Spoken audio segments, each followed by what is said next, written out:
힘들다던 내 하나뿐인 아들, 내 80평생 모은 10억 땅을 팔아 아파트 사줬더니 명절에 오지 말라는 문자를 받았습니다. 충격적인 문자에 아무 생각이 안 떠오르네요. 여러분이라면 어떻게 할지 제 이야기를 한번 들어주시기 바랍니다. 충청도 산자락 아래 30년 넘게 강순옥의 손때가 묻지 않은 곳이 없었습니다. 해마다 봄이면 하얗게 피어오르던 백꽃은 그녀에게 자식보다 귀한 풍경이었고, 여름날 뙤약볕 아래서 흘린 땀방울은 아들 진우의 등록금이 되고 새 구두가 되었습니다.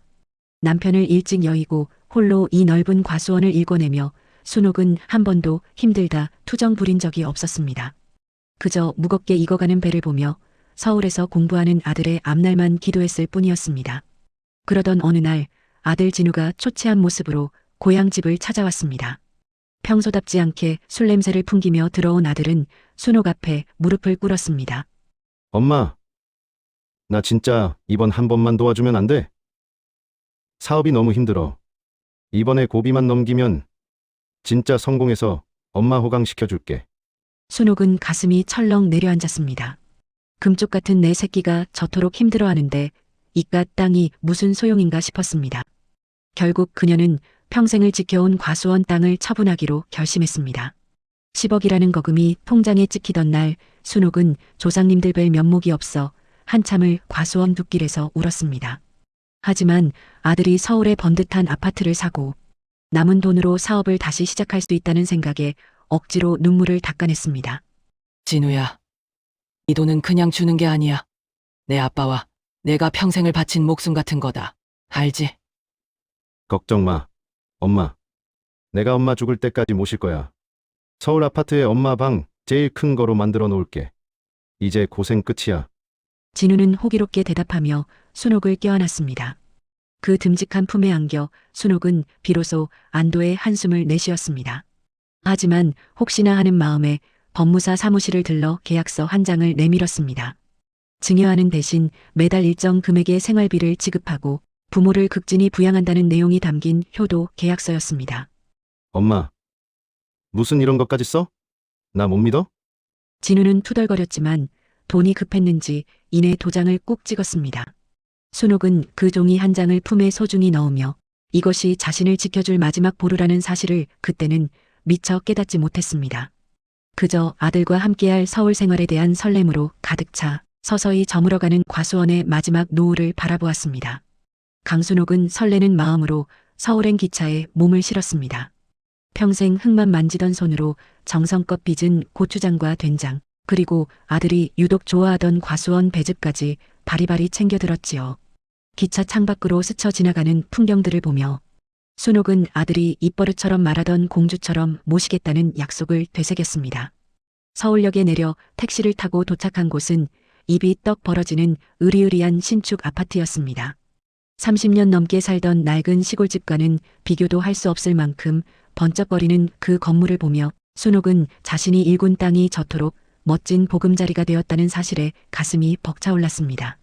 하지만 아파트 현관문 앞에 선 순옥의 손은 왠지 모르게 망설여졌습니다.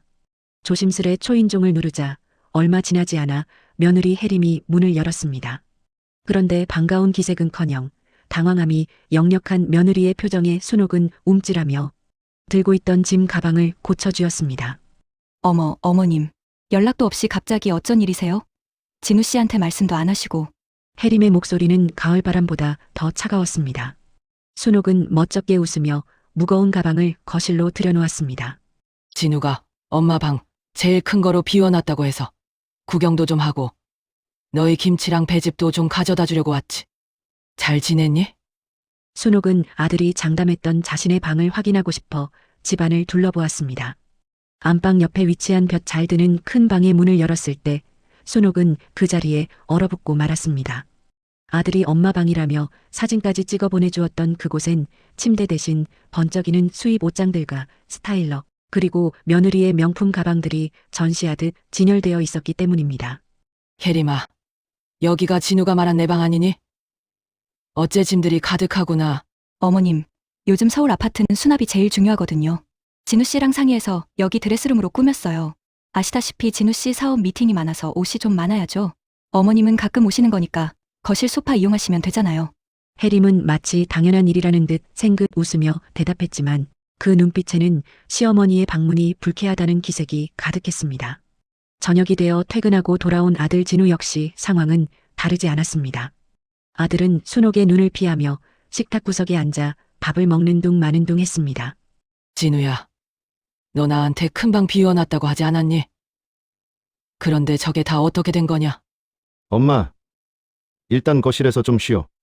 혜림이가 말한 대로 이게 다 사업 때문이라니까. 나중에 내가 돈 더 많이 벌어서 넓은 집으로 가면 그때 진짜 좋은 방 만들어줄게. 오늘은 좀 피곤하네. 진우는 어머니의 서운함보다는 아내의 눈치를 보는데 급급했습니다. 그날 밤 순옥은 화려한 대리석 바닥이 깔린 거실 소파 귀퉁이에 몸을 뉘었습니다. 30년 넘게 아들을 위해 바친 자신의 인생이 고작 며느리의 옷, 가방 몇 개보다 가치없게 취급받는 현실에 목이 메어왔습니다. 어둠 속에서 들려오는 아들 방의 낮은 속삭임은 순옥에게 큰 절망으로 다가왔고 그녀의 고민은 밤하늘처럼 깊어만 갔습니다. 찬바람이 문틈을 타고 들어오는 추석 무렵이었습니다.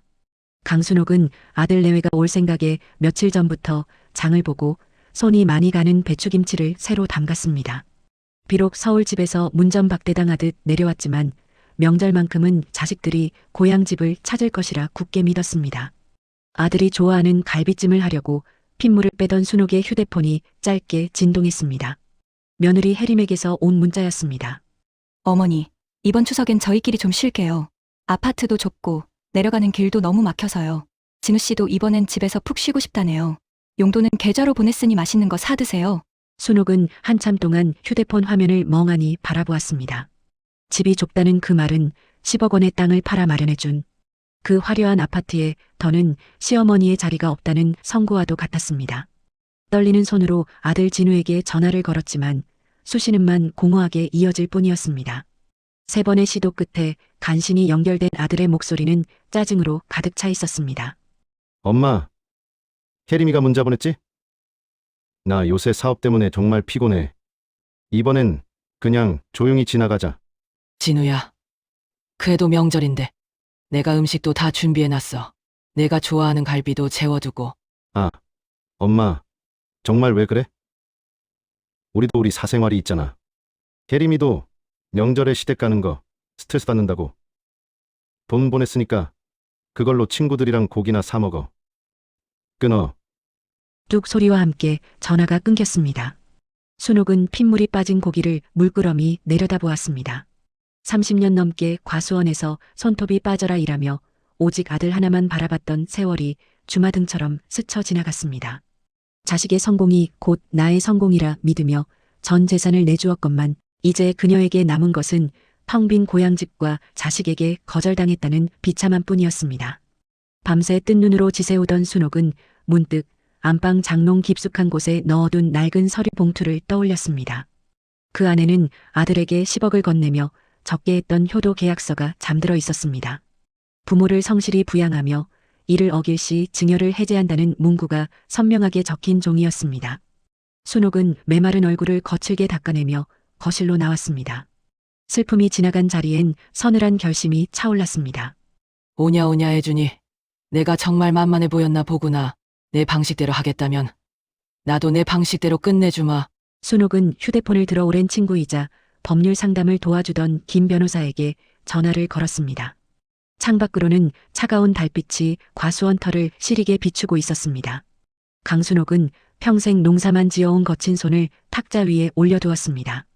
그 앞에는 수십 년 지기 친구이자 법조계에서 잔뼈가 굵은 김 변호사가 서류를 꼼꼼히 살피고 있었습니다. 장롱 속 깊은 곳에서 꺼내온 효도 계약서는 빛이 바랬지만 그 안에 담긴 문구들은 서슬퍼런 칼날처럼 선명하게 살아있었습니다. 아들에게 모든 것을 내어줄 때 느꼈던 그 막막함이 이제는 단단한 결의로 변해 순옥의 눈빛에 머물렀습니다. 준호가 정말 괜찮겠어? 한 번 시작하면 돌이키기 힘들 거야. 아들 내외랑은 정말 끝이 날 수도 있어. 김 변호사의 걱정 어린 물음에 순옥은 마른 침을 삼키며 고개를 끄덕였습니다. 나를 길바닥에 나앉게 한 건 내가 아니라 그놈들이다. 내가 준 돈으로 산 집에서 나를 짐짝 취급하고 명절에 오지도 말라는 자식한테 내 남은 인생을 맡길 수는 없지 않겠니? 며칠 뒤 서울 아파트의 아들 내외 앞으로 내용 증명 한 통이 배달되었습니다. 증여 계약 당시 약속했던 생활비 지급 미이행과 부양, 의무 위반을 근거로 한 증여 취소 및 소송 예고 통지서였습니다. 평소 어머니를 순하기만 한 시골 노인으로 여겼던 아들 진우는 사태의 심각성을 깨닫고 부랴부랴 전화를 걸어왔습니다. 엄마! 이게 다 뭐야? 진짜 제정신이야? 자식이 좀 실수했다고 어떻게 엄마가 아들한테 소송을 걸어? 수화기 너머로 들려오는 아들의 고함에도 순옥의 목소리는 파도 끝에 걸린 바위처럼 흔들림이 없었습니다. 진우야, 소리 지르지 마라. 제정신이 아니었던 건 내 땅 팔아서 너한테 다 준 그때의 나였지. 지금의 나는 아주 말단다. 계약서대로 안 했으니 내놓으라는 거다. 법대로 하자고 한 건 며느리 아니었니? 그래서 나도 법대로 하려는 거야. 어머니 정말 너무하세요. 저희가 그 돈 없으면 어떻게 살라고 이러시는 거예요? 옆에서 뺏어든 며느리 혜림의 앙칼진 목소리가 들려왔지만 순옥은 대답 대신 조용히 전화를 끊었습니다. 가슴 한구석이 아릿하게 저려왔지만 동시에 묘한 해방감이 전신을 감쌌습니다. 그녀는 생전 처음으로 자신을 위해 고급 한정식집을 예약했습니다. 혼자 먹는 밥상이었지만 자식의 눈치를 보며 소파에서 먹던 그 어떤 성찬보다 달고 맛이 좋았습니다. 순옥은 이제 더는 누군가의 어머니로만 살지 않겠다고 다짐했습니다. 아파트 명의를 되찾기 위한 법적 절차가 착착 진행되는 동안 그녀는 과수원터에 새로 지을 작은 집의 도면을 그리기 시작했습니다. 절망의 끝에서 발견한 희망은 차가운 법률 용어 속에 숨어 있었지만 그 끝은 따뜻한 봄볕처럼 순옥의 마음을 비추고 있었습니다. 법원의 판결문이 도착한 날 강순옥은 마른 세수를 하며 깊은 숨을 내뱉었습니다. 증여계약의 해제 및 소유권 이전 등기 말소. 종이 위에 찍힌 이 짧은 문장은 그녀가 잃어버렸던 30년 세월과 무너진 자존심을 되찾아 주었습니다. 아파트 등기부등 본상의 소유주 이름이 다시 강순옥으로 돌아왔을 때 그녀는 비로소 가슴을 짓누르던 무거운 돌덩이가 내려앉는 기분을 느꼈습니다. 엄마, 제발 한 번만 봐줘. 우리 정말 길바닥에 나앉게 생겼어. 내가 다 잘못했어.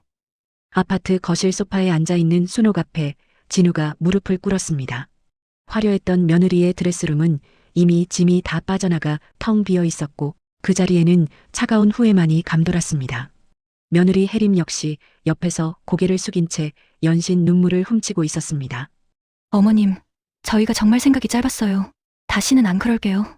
한 번만 기회를 주세요. 순옥은 떨리는 아들의 손을 물끄러미 내려다보았습니다. 과거의 그녀였다면 자식의 눈물에 마음이 약해져 다시 품어주었을지도 모릅니다. 하지만 그녀는 이제 알고 있었습니다. 자식에게 맹목적으로 퍼주는 것만이 능사가 아니며 진정한 사랑은 각자의 자리에서 스스로를 책임지는 것이므려. 진우야, 이 집은 내가 다시 가져갈 거다. 대신 내가 사업한다며 가져간 돈은 갚으라고 하지 않으마. 그걸로 내 몫의 유산은 살아서 다 준 거로 치자꾸나. 엄마, 정말 너무해. 이제부터 나는 나로 살련다. 너희도 부모 탓, 환경 탓 그만하고 내 힘으로 살아봐. 그래야 사람 구실하지 않겠니? 순옥은 아파트 매각 절차를 밟았습니다.